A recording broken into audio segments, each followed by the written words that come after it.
नमस्कार, India voice देख रहे हैं आप और मैं हूं आपके साथ शिवम दुबे। बुलेटिन की शुरुआत करेंगे। यूपी के हाथरस में भोले बाबा के सत्संग में भगदड़ मच गई। इससे महिलाएं और बच्चे बुरी तरीके से फंस गए। भीड़ ने उन्हें कुचल दिया। अब तक 122 लोगों की मौत हो चुकी है। मरने वालों में ज्यादातर बच्चे, बुजुर्ग और महिलाएं हैं। इस हादसे के बाद सबसे बड़ा सवाल है कि आखिर भोले बाबा कौन है। एसआईटी की रिपोर्ट तैयार है।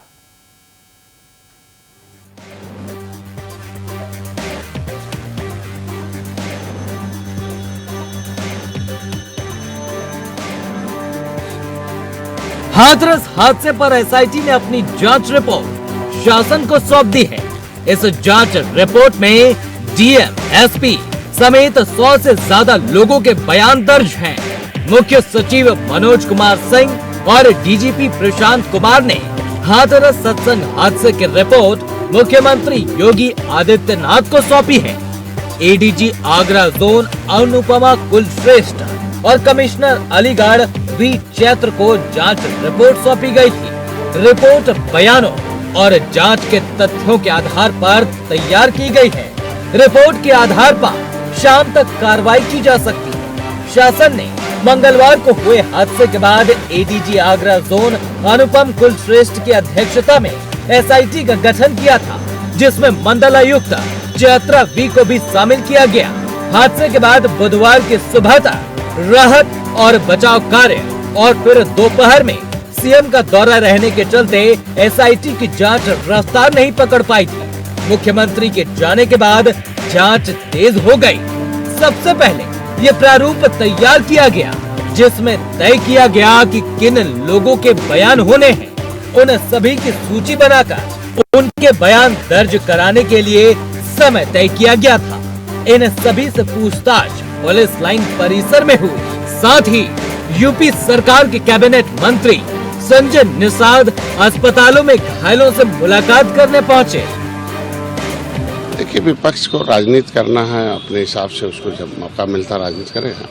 हमारा मानना है कि कभी भी लाशों पर राजनीति नहीं होनी चाहिए और ये संवेदनशील मामला है, विभत्स घटना है। इस पर लोगों को संवेदना देनी चाहिए और एक नई पॉलिसी के लिए लोगों को सोचना चाहिए कि आगे ऐसी घटना न घटे। उसके लिए एक नीति बननी चाहिए और एक नियम कानून, कड़े कानून बनने चाहिए और एक व्यवस्था हो कि कैसे लोग इकट्ठे हों, तो इतने लोग कैसे इकट्ठे हों, विज्ञान का सहारा ले। और आज के दिन में कम से कम लोगों को जिस तरीके से वर्चुअल मीटिंग राजनीति में होती है, उसी तरीके से यहाँ भी एक वर्चुअल मीटिंग हो और इस तरीके से लोगों को संदेश दिया जाए। ऐसा नहीं है, ये लोग समय में भी हादसे बहुत हुए हैं। ऐसा नहीं है कि आज ही हादसा हो रहा है। आज के दिन में लोग भी परमिशन लेते हैं। परमिशन एक अनुमानित होता है, वो अनकंट्रोल असीमित जो होता है वो परमिशन होता है। मैं कहता हूँ आज के दिन में ये लोगों ने बहुत परमिशन लिया है और जिसमें इतनी संख्या लिखाते हैं उसे कई गुना ज़्यादा आ जाते हैं।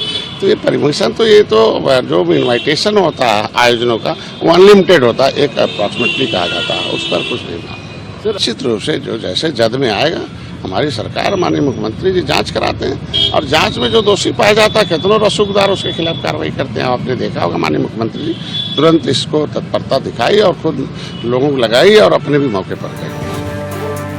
गुरुवार रात करीब 100 से ज्यादा लोगों के बयान दर्ज हो चुके थे। शुक्रवार तक एसआईटी की जांच रिपोर्ट शासन को सौंपी गई। अब शासन स्तर से स्पष्ट होगा कि इस पूरे कांड में कौन कौन दोषी है और किसने अपने स्तर से लापरवाही बरती है।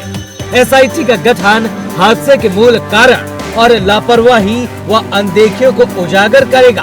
कहा जा रहा है कि अब इस रिपोर्ट के आधार पर बड़ा एक्शन देखने को मिल सकता है।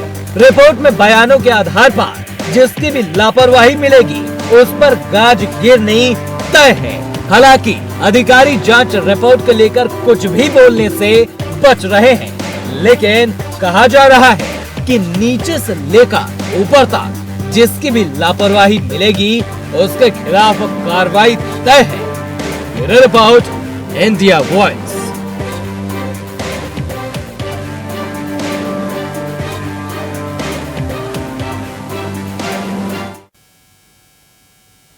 वहीं प्रधानमंत्री नरेंद्र मोदी ने जुलाई महीने के अंतिम हफ्ते में शुरू हो रहे पेरिस ओलंपिक में भारतीय खिलाड़ी के उत्कृष्ट प्रदर्शन की उम्मीद जताते हुए भारतीय दल को शुभकामनाएं दी और देशवासियों से खिलाड़ियों का उत्साह बढ़ाने का आग्रह भी किया। प्रधानमंत्री मोदी ने इस दौरान सभी खिलाड़ियों से उनके अनुभव जाने।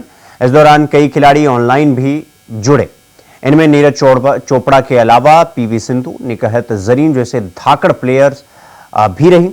मनु भाकर से भी प्रधानमंत्री मोदी ने उनकी तैयारियों का अनुभव जाना। हम भी अभी बाहर हैं जर्मनी में और ट्रेनिंग बहुत अच्छी चल रही है। इस बार मैं काफी कम कंपटीशन खेल रहा हूं क्योंकि बीच बीच में मुझे एक इंजरी हो रही है, पर अभी काफी बेटर है। अभी कुछ दिन पहले मैं फिनलैंड में कंपटीशन खेला था और वो काफी अच्छा रहा। और 1 महीना है हमारे पास ओलंपिक्स के लिए और ट्रेनिंग बहुत बढ़िया चल रही है। कोशिश कर रहे हैं कि अपने आप को पूरा फिट करके जाएं पेरिस में और 100% दे सर अपनी कंट्री के लिए, क्योंकि 4 साल में आता है। मैं सभी एथलीट्स को ये बोलना चाहूंगा कि 4 साल में मौका मिलता है और अपने अंदर घुस के उस चीज को निकाले कि क्या वो चीज है जिससे हम अपना बेस्ट दे सकते हैं। क्योंकि मेरा टोक्यो मेरा पहला ओलंपिक्स था और पहले ओलंपिक्स में ही बहुत ही अच्छा रिजल्ट रहा, गोल्ड जीता देश के लिए। और उसका रीजन मैं मानता हूं कि ये है कि मन में डर नहीं था, निडर होकर खेला और बहुत ही बिलीव था खुद पे कि ट्रेनिंग बहुत अच्छी हुई है। और मैं सभी एथलीट्स को ये बोलूंगा कि वैसे ही खेल लें, किसी से डरने की घबराने की जरूरत नहीं, क्योंकि वो भी इंसान है। कई बार हमको लगता है कि शायद यूरोपियंस ज्यादा स्ट्रांग है या फिर यूएस के एथलीट या दूसरी कंट्रीज के ज्यादा स्ट्रांग है, लेकिन वही है कि अगर हम खुद को पहचान लें कि हाँ हम इतनी मेहनत कर रहे हैं, अपने घर बार को छोड़ के इतनी दूर हैं, तो कुछ भी पॉसिबल है। जी सर, मेरा अभी 3rd ओलंपिक्स में जा रही हूँ सर। तो फर्स्ट ओलंपिक्स में 2016 में सिल्वर लेके आई थी और 2020 टोक्यो में ब्रॉन्ज लेके आई थी। तो इस बार I hope I change the colour sir and I hope I come back with a medal. Obviously अभी बहुत एक्सपीरियंस से जा रही हूँ, but definitely it's not going to be easy, but I will try my best and hoping for another medal sir. ये जो नए खिलाड़ी आ रहे हैं उनके लिए क्या कहोगी? बस फर्स्टली मैं बस ये कहती हूँ कि I wish them all the very best. बहुत लोग ये सोचते कि ओलंपिक्स है कैसा खेलना, और प्रेशर भी बहुत रहता है। और कुछ लोगों को ये रहता है कि वो एक्साइटमेंट रहता है कि you know it's our first Olympics and we want to go to the Olympics. But I just want to say that, you know, it is like any other tournament. It's just that हम focus करना है और we have to have that belief in ourselves that we can do it. And definitely सब लोग hard work कर रहे हैं, तो I wish them that they give their 100%, not think that it is some different tournament and it is going to be hard. But I just want to tell them that it is like any other tournament and I want them to give their 100%. साथियों, मैं आज तो ज्यादा समय नहीं लेता हूं आपका, क्योंकि वो आप जाने के मूड में होंगे और जीतने के मूड में होंगे, और मैं आपका जीत करके वापस आओगे तब स्वागत करने के मूड में हूं। और इसलिए वैसे मेरी कोशिश रहती है कि खेल जगत से जुड़े हमारे देश के जो सितारे हैं उनसे मिलता रहूं, नई चीजें जानता रहूं, उनके प्रयासों को समझता रहूं। और सरकार के नाते अगर व्यवस्था में कुछ बदलाव लाना है, कुछ प्रयास बढ़ाने हैं, तो इस दिशा में कुछ काम करता रहूं। और मेरी कोशिश ये रहती है कि सबसे डायरेक्ट इंटरेक्शन करूं। खिलाड़ियों की सुविधा के लिए इस बार भी कुछ नई नई चीजें करने का प्रयास किया है, लेकिन फिर भी मैं कह नहीं सकता हूं कि हर एक को सब कुछ वहां सुविधाजनक होगा ही कि नहीं होगा, लेकिन कोशिश की है। इन दिनों हम वहां के जो भारतीय समुदाय है उनको भी जरा एक्टिवेट करते हैं, उनको मोबिलाइज करते हैं। जरा आप भी हमारे खिलाड़ियों के साथ जरा जुड़िए। कुछ डिसिप्लिन रहती है, इसलिए उतने तो निकट नहीं रह सकते, लेकिन फिर भी वो ख्याल रखते हैं, चिंता करते हैं। जिसका खेल पूरा हो जाता है उसकी तो भरपूर चिंता करते हैं। लेकिन हम कोशिश करते हैं कि एक प्रकार से आप लोगों के लिए कंफर्ट रहे, असुविधा ना हो और आप लोग अच्छा परिणाम लेकर के आए। मेरी तरफ से आप लोगों को बहुत बहुत शुभकामनाएं हैं और मैं आप लोगों का फिर से एक बार इंतजार करूंगा जब आप 11 अगस्त को तो सारा खेल पूरा होगा। आप में से लोग जल्दी जाएंगे, जल्दी आएंगे, ऐसा तो क्रम रहता है।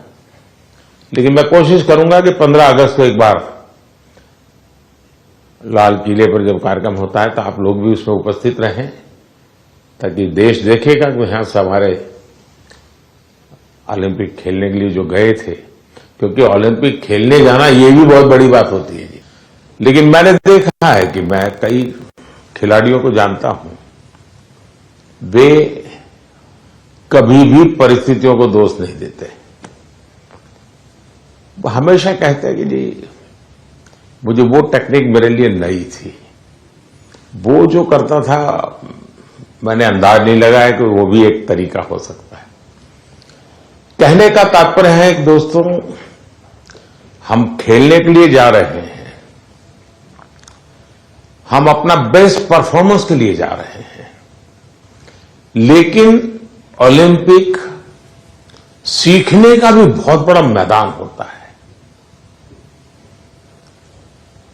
अब तो एक तो मैं अपना खेल खेलूं और टेलीफोन करके सबको बताता रहूं, देख क्या जैसा रहा वैसा रहा। दूसरे होते हैं बाकी हर खेल देखने जाते हैं,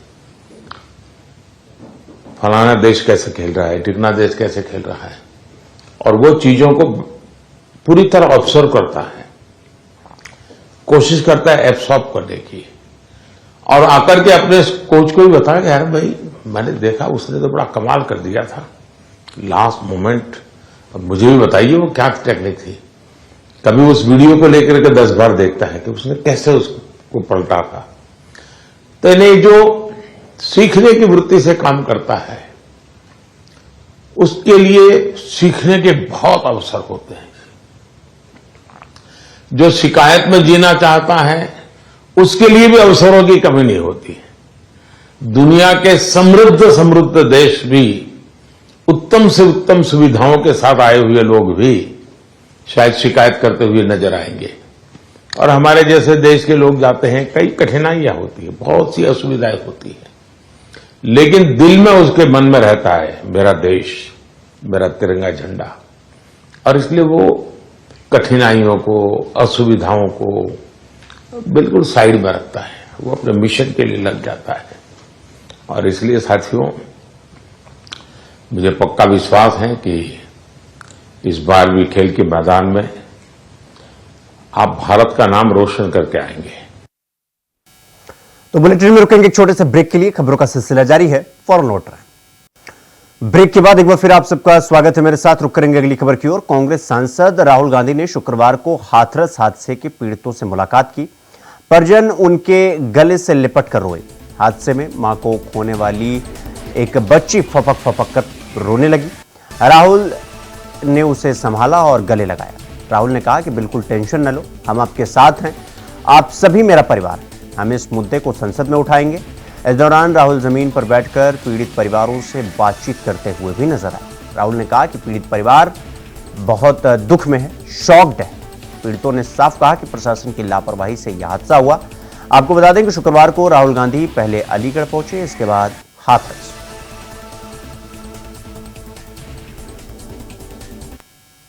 दुख की बात है, बहुत परिवारों को नुकसान हुआ है, काफी लोगों की मृत्यु हुई है। तो मैं इसको राजनीतिक प्रिज्म से नहीं कहना चाहता हूँ, मगर प्रशासन की कमी तो है जी, और गलतियां तो हुई हैं, तो ये पता लगाना चाहिए। और शायद सबसे जरूरी बात कि कॉम्पनसेशन सही मिलना चाहिए, क्योंकि ये गरीब परिवार है, मुश्किल का समय है इनके लिए, तो कॉम्पनसेशन ज्यादा से ज्यादा। और मैं यूपी के चीफ मिनिस्टर से विनती करता हूं कि दिल खोल के कॉम्पनसेशन करें। अब आपने 6 महीने बाद दिया, 1 साल बाद दिया, डिले किया, तो उससे किसी का फायदा नहीं, जितना दिया जा सकता दिल खोल कर देना। परिवार वालों से मेरी पर्सनल बात हुई, उनके परिवार के बारे में, उनके बच्चों के बारे में, माता के बारे में, वो कैसे थे, क्या करते थे, तो वैसी बात हुई। उन्होंने कहा कि प्रशासन की कमी है। उन्होंने कहा कि जो अरेंजमेंट वहां पुलिस का होना चाहिए था वो नहीं था, ठीक है। बट बहुत दुख में है, शॉक में है। तो ऐसी सिचुएशन में मैं मतलब उनकी जो स्थिति है, उनकी सिचुएशन है, उसको समझने की कोशिश कर। तो वहीं हाथरस में सत्संग के दौरान हुई भगदड़ में मारे गए लोगों के परिजनों से मिलने और घायलों का हाल जानने के लिए नेता विपक्ष राहुल गांधी शुक्रवार को सुबह अलीगढ़ पहुंचे, जहां पीड़ित परिवारों से मुलाकात की और हर संभव मदद का भरोसा दिया।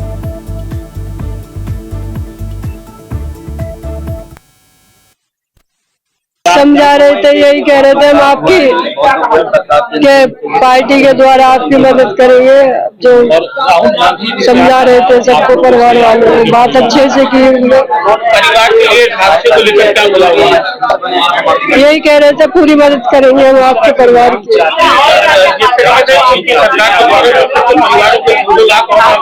आज पहले ही उन्होंने कहा दिया कि 2-2 लाख रुपए देंगे, उनसे कुछ भी हो मेरी भाभी तो आएगी। राहुल गांधी ने क्या आश्वासन दिया क्या, और उनके द्वारा यही कह रहे थे कि हम आपकी पूरी मदद करेंगे और जहाँ तक वो सब देखते क्या होता है, पार्टियों के द्वारा मदद कराएंगे। जिस तरीके से ये हादसा हुआ, 121 लोगों की मौत हुई और अभी तक बाबा पुलिस की गिरफ्त से बाहर। इस बात को तो आप झूठ बोल रहे हैं, 121 लोगों की मौत हुई है। 500-400 तो मैंने खुद देखे थे मेडिकल में जाकर। 400-500 मैंने खुद देखे अपने। झूठ बोल रहे हैं सब, मैंने खुद देखा अपनी आंखों से, ऐसा कुछ भी नहीं था। इस पर क्या कहेंगे जो सरकार के द्वारा 2 लाख रुपए मृतक के परिवार और 50,000 वहाँ पे प्रशासन भी नहीं था और हॉस्पिटल में भी बहुत लापरवाही थी। अगर हॉस्पिटल में सुविधा होती तो मेरी भाभी बच जाती। परिवार की कितने परिवार मेरा भैया गए थे, मम्मी भी गई थी। भैया अलग अलग बैठते ना, भाई बहन अलग बैठते वहाँ पे, तो भैया तो अलग हो गए थे, भाभी चली गई तो। रुक करेंगे अगली खबर की ओर। अगली खबर हमीरपुर से है, जहां कुछ दिन पहले ट्रक ड्राइवर की संदिग्ध परिस्थिति में मौत हो गई थी, जिसके बाद पहले मृतक के परिजनों ने पोस्टमार्टम कराने से मना कर दिया था। तो वहीं पोस्टमार्टम कराने को लेकर परिजनों ने कलेक्ट्रेट में धरना प्रदर्शन किया और जिसके बाद प्रशासन की मौजूदगी में 18 दिन बाद कब्र खोदकर मृतक का पोस्टमार्टम कराया।